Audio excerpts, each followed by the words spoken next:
колдоо иретинде, стимул, дем, шык берүү иретинде ушул студенттерге жогорку кеңештин төрагасынын фондунан атайын стипендия бар. Ошондой эле илимий иштерде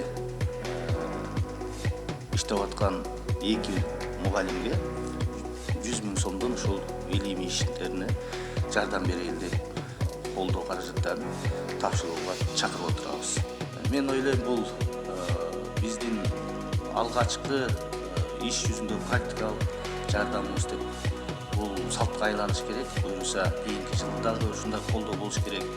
Ушуна жакшы окугандар, сиздер өзүңөр менен окуган студенттерге, досторуңарга, курбуларыңарга айтып барасыңар, алар силерди көрүп, кийинкисине биз дагы аракет кылайын деп жакшы окуганга мындай шык берет деп ойлойм. Университеттин жалпы жамаатына, студенттерге ийгилик каалайм.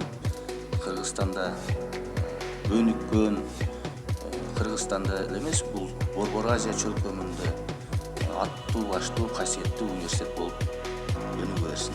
Бар болуңуздар. Рахмат.